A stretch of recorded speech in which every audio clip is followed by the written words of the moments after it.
should get united. Like, what we gotta do is meet everybody on 149th Street at the bench. So the holiday seasons kind of came and passed real quick, and my friends over at Alpha Acrylic went ahead and sent me like a holiday care package full of markers, and I decided to go and make a video about it. If you find that you're interested and you want to pick yourself up some paint markers, I got a link to them in the description down below. Definitely go ahead and check them out. They have other products as well you might enjoy. But check this out. In today's video, I want to do a little bit of a speed painting with you guys. Maybe you guys can go ahead and join me, draw along, and I can go ahead and talk about my process and kind of what I'm thinking while I'm going ahead and doing this. So it's early in the morning, and I'm thinking about what do I want to do? I know that I don't want to do anything super overzealous or super crazy. I'm not looking to do like a 2-point perspective piece or a 5-point perspective piece, but I also didn't want to do just a straight up straight letter. I just wanted to do your normal average piece. So I sat down at my desk, excited to use these markers, excited to go ahead and draw a little something, and then I picked up my phone and got distracted on Instagram for 30 minutes. Happens to the best of us, don't act like it doesn't.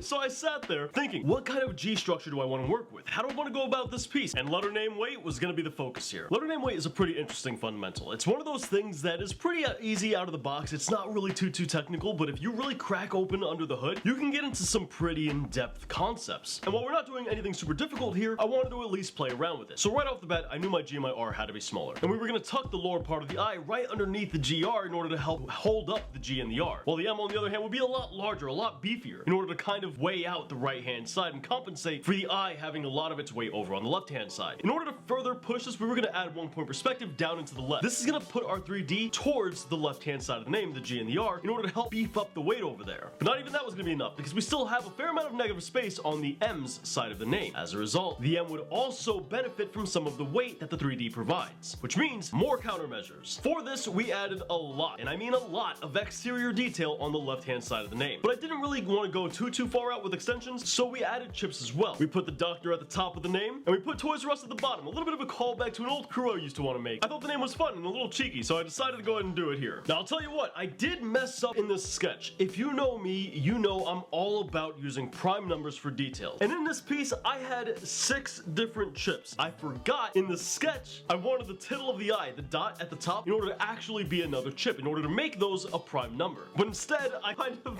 made them into the black bars that I also have around the piece, which wasn't supposed to be the case. But once I inked it in, I was like, you know what, man, screw it. I can't really do much about it at this point. So that was a little bit of a hiccup, but nothing too serious, nothing too detrimental, so we're fine with it. Once the piece was sketched, it was time to outline this bad boy. And I used my trusty brush pen. The brush pen I've been using for like 5 years to outline everything, and I've never had any problems with it until today, where it bled on me like 5 times. I'm not even joking. This thing was dripping ink from the nib. I couldn't get it to stop either. I had to have a separate scratch book next to me in order to go ahead and kind of put the excess ink onto. But luckily for me, I have Alpha Acrylic's white here, which was going to let me go ahead and use that as a bit of a whiteout. These markers have really good coverage, and while with some colors you might have to go over 1 or 2 times, you will be able to actually cover the mistake. Obviously, you'll want to wait till the ink fully dries, but you can still cover the mistake. And that's what we did here. Something very similar to what comic book artists might do. Now, you don't want to go ahead and use these markers super excessively on a single spot, because the rough nib of the marker will actually begin to lift paper depending on the paper you're using. So you do want to be very mindful of that, and that's why we'll be using these as more of an accent in today's video. But if you're using these markers on something like a rougher surface, say canvas, they're going to work beautifully. These paint markers are gorgeous on something like canvas. Once the outline was knocked out, I wanted to go ahead and fill this in. So we bust out the alcohol markers, we throw in some nice blues for the 3D, we throw in a gorgeous orange and brown for the fill-in, do a couple of interior details, and I wanted to see how well these markers would cover. I wanted to use a color that's infamous for having low opacity, for having low coverage, and that's yellow. Yellow, with most paint in general, not even just markers, tends to have really low coverage. But these did pretty well. Obviously, if you're trying to go over something super dark, you're gonna have to cover it multiple times. That's to be expected. But this was pretty opaque. This was pretty good stuff. All that's left now that the fill-in is there is to go ahead and throw in the Toys R Us with the paint markers, add a little bit of pop and a little bit of focus to that area, and we're done. And overall, I loved the final result. Let me know what you guys think about the piece in the comments down below. And be sure to check out Alpha Acrylic. I got them in the description down below as well. They got some pretty good paints, man. I think you guys are really gonna like it. But on that note, if you guys are new here, feel free to subscribe to the smartest graffiti community anywhere online. And if you want to learn more about graffiti, check out this playlist right up here. And if you just want some more graffiti content, we got more of that right down here on the bottom. I'll catch you guys next week. Thanks for watching.